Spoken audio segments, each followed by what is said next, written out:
Following up on an unpredictable Thursday night 40-20 win for the Chicago Bears over the Washington Commanders. We predict the rest of the Week 5 games coming up right now on Locked On NFL. You are Locked On NFL, your daily NFL podcast. Part of the Locked On Podcast Network, your team every day. What's up, football family? Welcome to this Friday episode of Locked On NFL, part of the Locked On Podcast Network, your team every day. This is the podcast that covers the entire National Football League. And on Friday, that means we're talking about Thursday night football. We are your hosts. I'm David Harrison on Twitter at DHarrison82. Also, co-host of Locked On Bucks, Locked On Buccaneers, and host of Locked On Commanders. And right next to me is my partner, Tony Wiggins at Shop Talk Wig.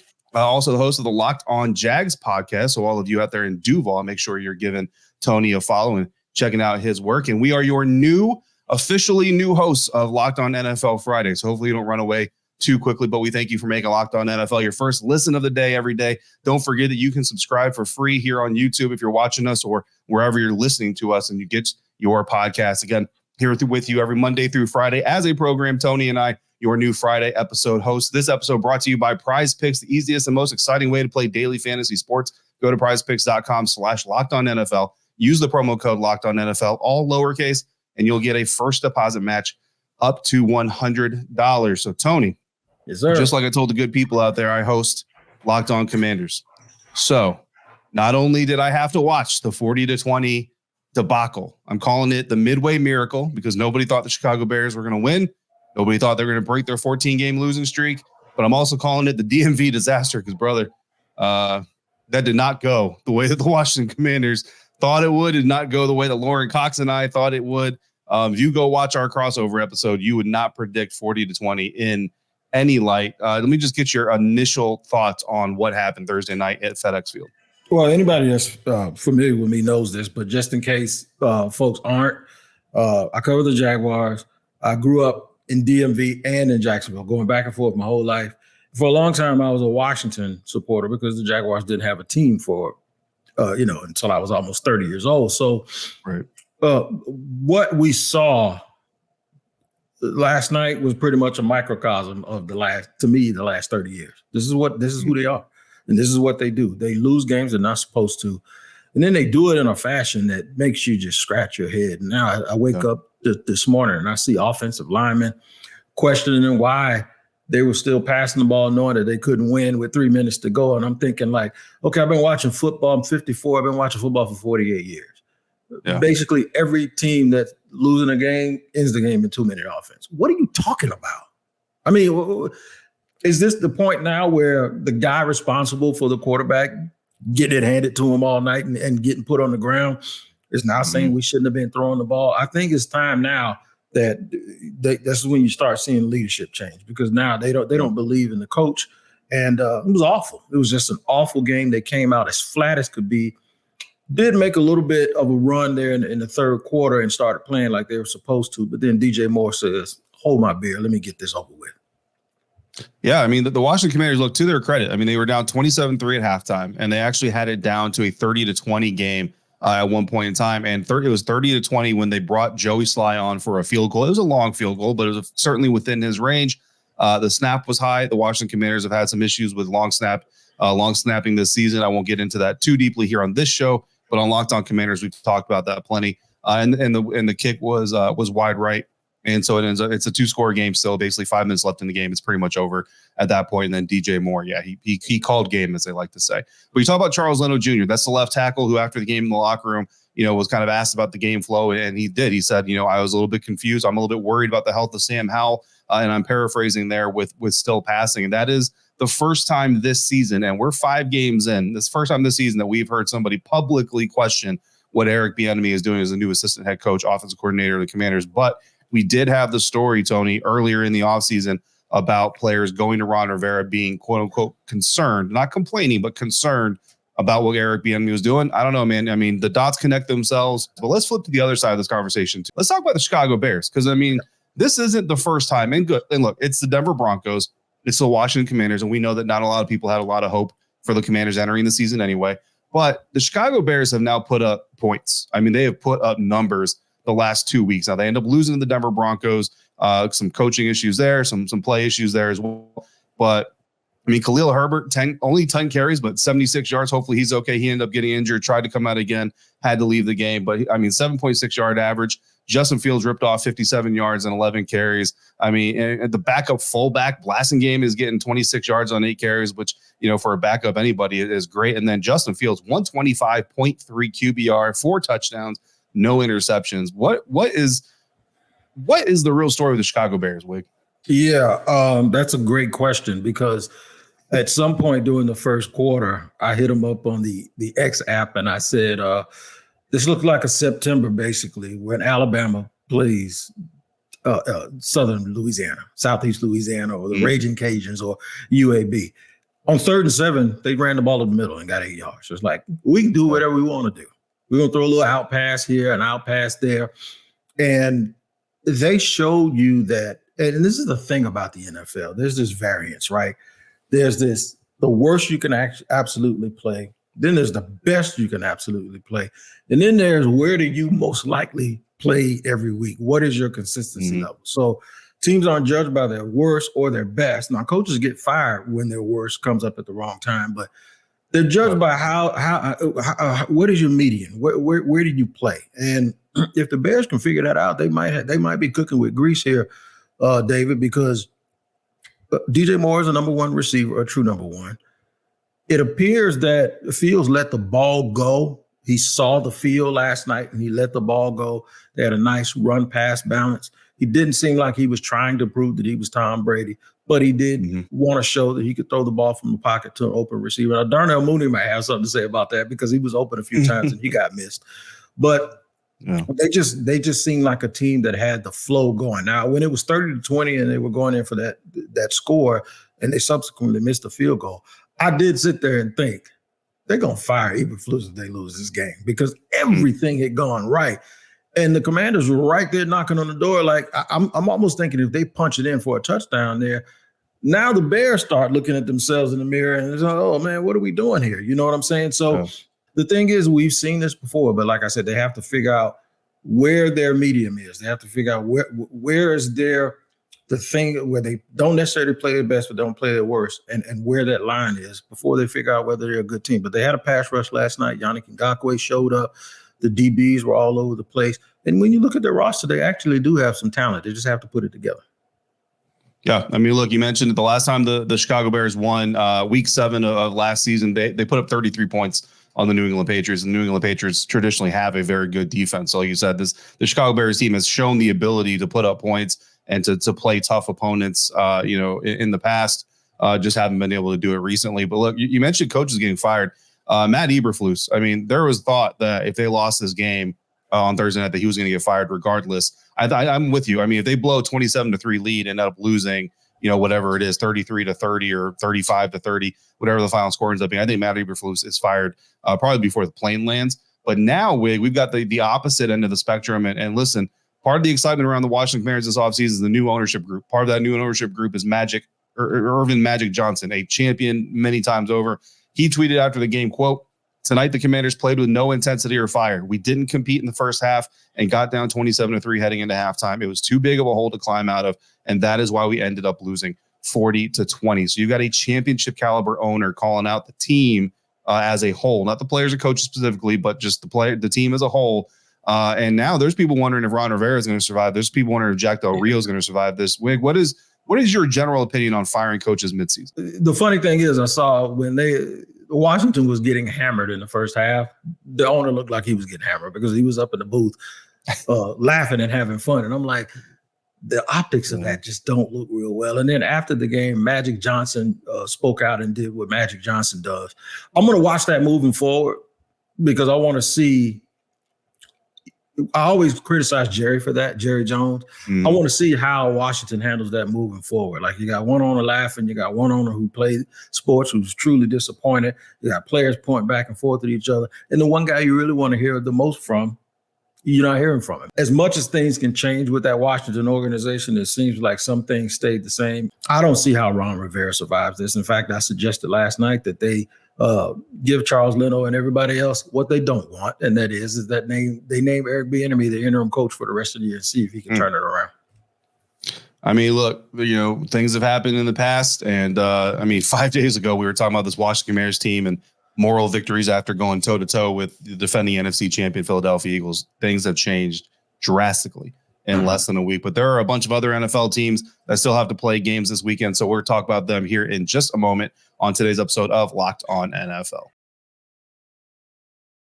And today's episode of Locked On NFL is brought to you by Bird Dogs, who make pants and shorts that make you look and make you feel good, make you look and feel better than the Washington Commanders did on Thursday night. I'll tell you that. Bird Dogs stretch khaki shorts are designed to fit slimmer through the thigh and leg, giving you a truly sculpted look. They feel way better than regular shorts that are made of stiff, restricting cotton. And they do it using cloud knit fabric that looks just like khaki, but it stretches, so it gives you a way slimmer fit without having to sacrifice movement. And the best part is they invented the fabric themselves so they can make these pants and shorts out of them just for your comfort. Plus, Bird Dogs uses anti-stink sweat wicking fabric. I can never get through that.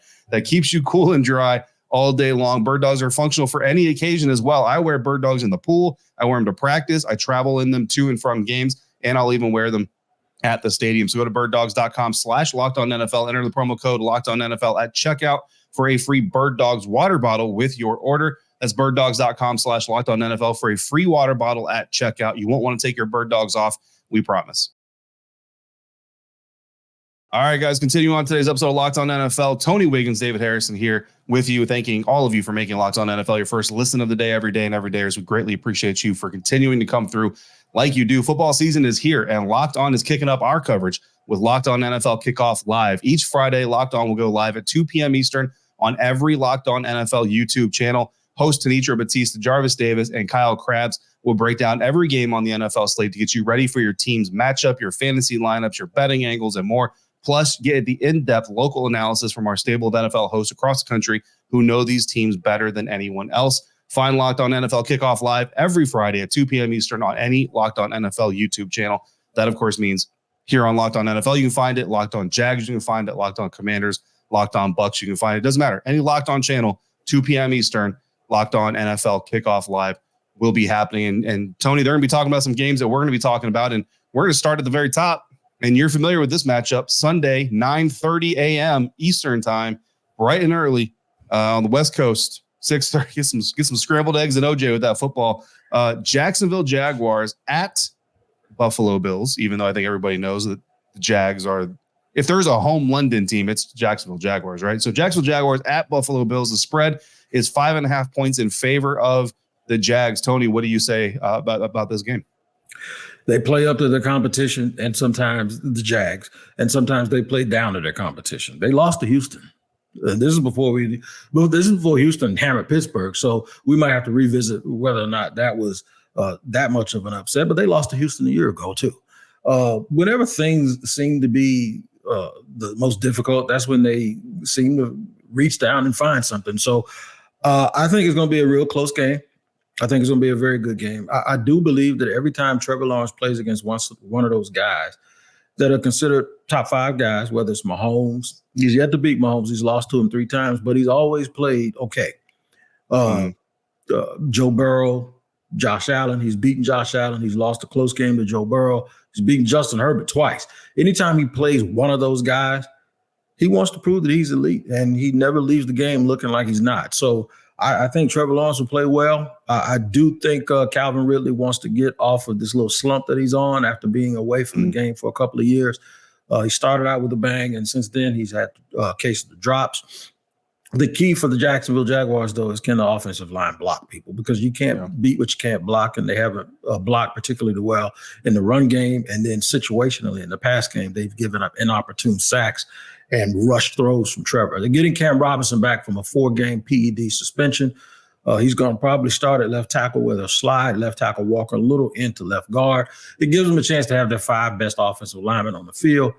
With Von Miller coming back and all of those guys, the Jacksonville Jaguars are absolutely going to need it. So I think the Jaguars are going to be patient, try to test the run game, but then at some point they're going to test the fact that the Buffalo Bills have a depleted secondary, and they're going to have to score points to beat the Buffalo Bills. I think it's going to be a very, very close game. I did pick Buffalo in my crossover with Joe Marino from Locked On Bills. I did pick Buffalo to win an extremely, I think I picked 24-23 or something like that, but only because the Bills have been, since week one, they've really played a well-rounded game. One little thing, though, I'd like to add. I'd rather the Bills be coming off of a game where they beat the juggernaut Miami Dolphins than to be coming off a game where they didn't play well. I like that. I like a game where the team that you cover or root for had a poor effort and they still won an ugly game going against a team that now looks like they're world beaters, because now a little advantage you might be able to have is them thinking that it's sweet and it's easy and you can go out and prove that it won't be. Yeah, absolutely. So again, Bills favored by 5.5 points. The over/under on that is 48.5 points over at FanDuel. Let me give our FanDuel sponsors a little bit of love there on the screen. Our next game, Tony, New Orleans Saints at the New England Patriots. The Saints are 1-point road favorites, despite what happened with them against Tampa Bay Buccaneers. So is that more of a credit to the Saints, thinking that that's not the real Saints last week, or is that more of an indictment on the New England Patriots? Both. But more or less an indictment on the Patriots. Patriots don't have a quarterback. And sometimes I'm not sure if the Saints do either. The thing with a Derek Carr quarterback team is you always try to find the identity. He'll play well and he'll put up stats and he'll be fiery and the players all like him, but I still sometimes don't know who they are whenever I see him play. And that has come with him from the Raiders organization. So when I watch the Saints, it's like, okay, who are they? Oh, they got Alvin Kamara back. They just always seem to have these games with Tampa where, you just never know what's going to happen. But I think the Patriots, until they get a quarterback, man, they're going to really, really struggle. Yeah. Honestly, with the Saints and Bucks rivalry, that the Saints claim is not a rivalry, but Saints-Bucks rivalry, it seems like the team that has the better roster, quote unquote, typically is the team that actually loses those games. It's interesting. Next game coming up, another 1 p.m. Eastern time, Baltimore Ravens at Pittsburgh Steelers. The Ravens are favored by 4.5. Wig, I think I got to go Ravens here. Where are you going on this one? I'm going with the Ravens because quietly they've done what the Ravens do, and they've turned themselves into one of the 5 best teams in the league, and they haven't really talked about it a lot, and they've done it in a very Baltimore-like way, and Pittsburgh is perplexing. You talk about an offense, you think Airbnb's in some hot water with some people.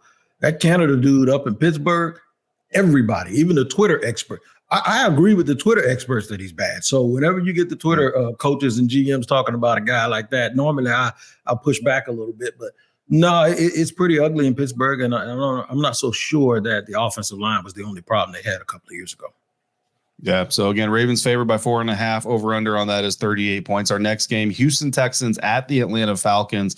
The Falcons are 1.5 point favorites, but we know the home team usually gets spotted 3 points, which means the bookies, the odds makers, don't necessarily think the Falcons are going to run away with this one. Wig, I'm taking the Texans here. I don't know if I would say I'm a believer, you know what I mean? But I like what the Texans are doing. I like the smart play by CJ Stroud.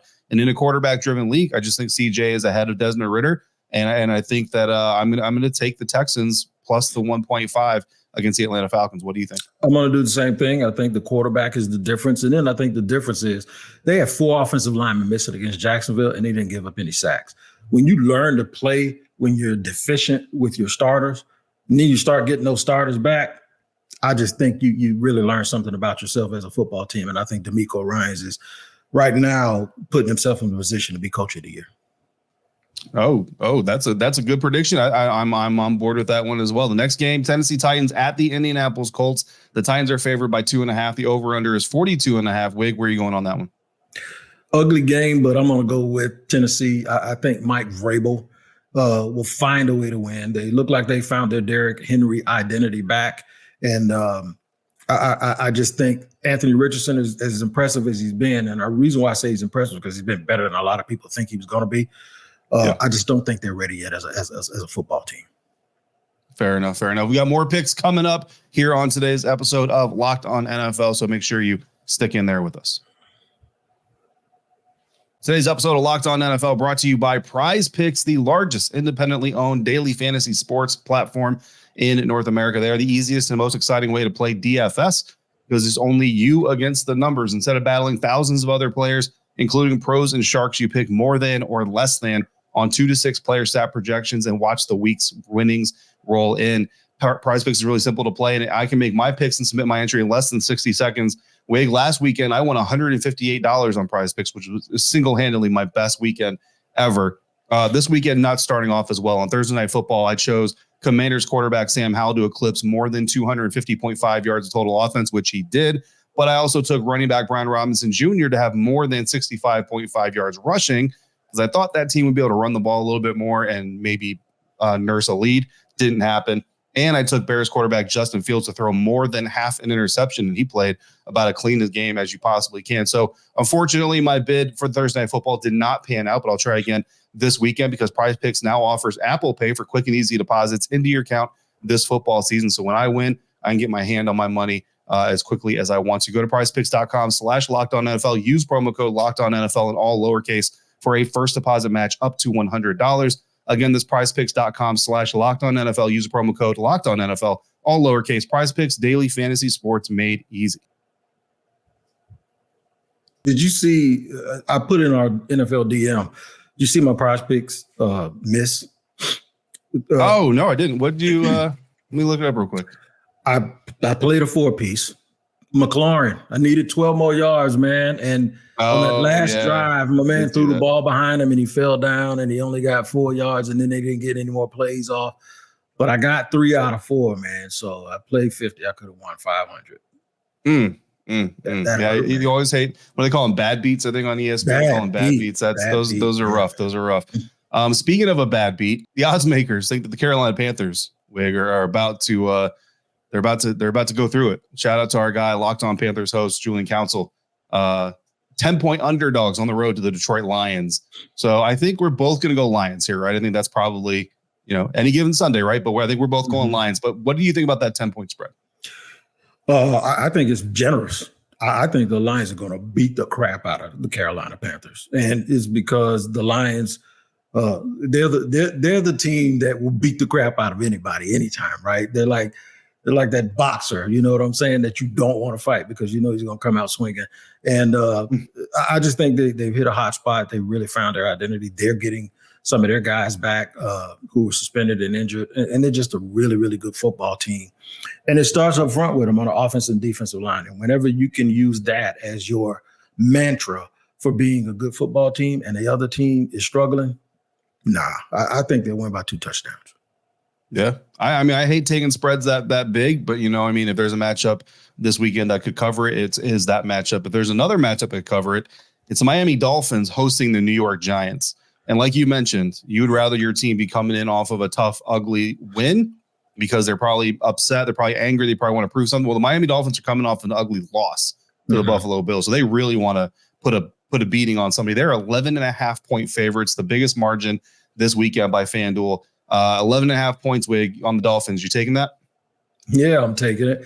In fact, I'll probably be willing to give somebody 16 points if I'm pulling for the Dolphins because I get bold like that sometimes. Now, I just think the Giants are in a world of hurt. They're in a world of they can't block anybody, man. And when you can't block anybody, and then your quarterback look like he's playing against 15 people, and then your other team, they got basically a 4x100 team on the field, and they can score all day, and you can't.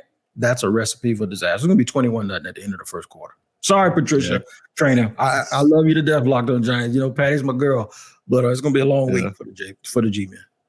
Hey, that team was as good as their Locked On host was. It'd be a much different story, but unfortunately, that's just not the case this season. Cincinnati Bengals, our first 4:05 game. Cincinnati Bengals 3-point favorites on the road against the Arizona Cardinals. You think Joe Burrow and the Bengals can get things rolling? They better, because I'll tell you what, Arizona, as much as I thought that they had the worst roster in the league, and they still might, they have really, really been overachieving and playing hard. And that looks good for Alex Clancy and Locked On Arizona Cardinals and those people out there. So I don't think they're going to win. I think Joe Burrow and them will pull this out, but that's probably one of the 3 most perplexing teams of this season for me, the Bengals. Yeah. Yeah, it's been confusing, but I am definitely taking the Bengals on that one. I'm also taking the Eagles in their next matchup. They are also a road favored by 4.5 points against the Los Angeles Rams this weekend. I'm going to take the Eagles also. I just think overall toughness and depth and defensive line play. Now, imagine me saying that with the team that's playing against the Rams. I'm talking about defensive line play, but I'm not talking about one guy. I'm talking about overall. I just think they're going to be too much for the Rams, and the Eagles should win the game. Yeah, absolutely. New York Jets, Denver Broncos. Yuck. But they got to play. The Broncos are favored by 2.5 points. What do we think is going to happen there? It's in Mile High, so does that give the Broncos the edge? Nothing against Cody Rourke and the Broncos fans, because I normally don't root against them. And I've always liked Sean Payton, but I don't like what Sean Payton said earlier this year and what he did. I thought it was unprofessional. I know Nathaniel Hackett from his days in Jacksonville. He was always a really nice guy. I don't think he's a great coordinator or a great coach, but I'm rooting for him this time. I want them to beat the heck out of the Denver Broncos because a guy broke etiquette and said some stuff he shouldn't have said. Right. I'll tell you what, man. Nathaniel Hackett, if he can beat the Broncos in their house with Zach Wilson, Sean Payton might have to issue a public apology. He already technically issued, but he didn't really mean it. He might have to mean it this time. He didn't mean it at all. 4:25 p.m. Eastern time. Kansas City Chiefs on the road at the Minnesota Vikings. Another road favorite, 3.5 points. Wig, what do you think is going to happen in Minnesota? Chiefs going to win, even if they don't win pretty. They're going to figure it out, and they're going to win because this is what they do. They are a professional team, man. They will figure out how to get the W at the end of the day. And I think after this game, people might start making phone calls if they need a quarterback to Minnesota and just tell them go and purge that thing and let it go, man, and start looking towards the future. Yeah. I mean, look, Kirk Cousins to the Jets, maybe. I don't know what could happen. Over-under on that game is 52.5 points. I think I take the over on that one. Dallas Cowboys, San Francisco 49ers, a classic 90s baby rivalry, 80s, 90s baby rivalry, Sunday night football. Dallas Cowboys at Niners again. Niners favored by 3.5 points. Wig, honestly, I think the Niners are going to win this thing by more than a touchdown. What do you think is going to happen? This is a game I'm looking forward to more than any game, I think, early in this season. It's going to be a tough one. I think the second you count the Cowboys out is when they play their absolute best. Mm-hmm. And I think CeeDee Lamb needs to find it right now in this game and try to get loose a little bit. Dak hasn't played terribly, but this is a game that matches up great players all over the field. Then I'm looking at that toughness. The strength of the 49ers is their offensive line and their defensive line, and the strength of the Dallas Cowboys is their defensive line and their offensive line. So it is the matchup of two powerhouses, and it's going to be very, very fun. I'm going to look for the Cowboys to pull the upset. Okay. I like that. Micah Parsons is questionable for the game, but they do expect him to play from what I understand. Over-under is 45. I think I'm taking the over on that one too. I think I might do an over parlay this weekend on FanDuel, see how I can recoup some of my losses from PrizePicks. Monday Night Football. Can we really call this the Davante Adams revenge game? Because he won it out of Green Bay, right? It's not like they shipped him out, but Green Bay Packers at Las Vegas. Vegas favored by 1 over Jordan Love and the Packers. What do you think is going to happen here? I think Green Bay is going to win, and I think more and more people are going to start looking at it like me. Like, did Josh McDaniels learn anything from his stint in Denver? Because it's almost like identical. The exact same thing that happened in Denver. Jettison off guys not wanting to play for him. Josh McDaniels seems like the dude that's just perpetually unhappy with whatever team he has, and he's going to try to flip it. And it's just not working out, and I don't think it's going to work out. And I think Green Bay is a nice young team, and I anticipate that they're going to keep playing well and probably win the NFC North. Ooh, okay. I don't know if I would go that far. I think I still have the Detroit Lions on top of the NFC North, but I do like the Packers to beat the Las Vegas Raiders on Monday night. So, I mean, if you're right, we got 2 primetime road team upsets coming in primetime this weekend. Certainly a possibility, and that's why the NFL is king. Because any weekend, anything can happen. Any Thursday night, anything can happen.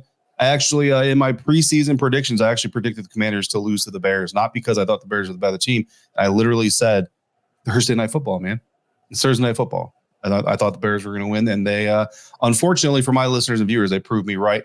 Cleveland Browns, Los Angeles Chargers, Seattle Seahawks, Tampa Bay Buccaneers. You are all on bye weeks, and we're going to say goodbye now because that is it for Tony Wiggins and myself here on this Locked On NFL Friday episode. Thanks again for making Locked On NFL your first listen or view today and every day. Thank you for making Locked On part of your daily routine, part of your football routine. Until we speak to you again, if you're out and about, please be safe, be kind, and we will see you next time right back here for Locked On NFL, part of the Locked On Podcast Network, your team every day.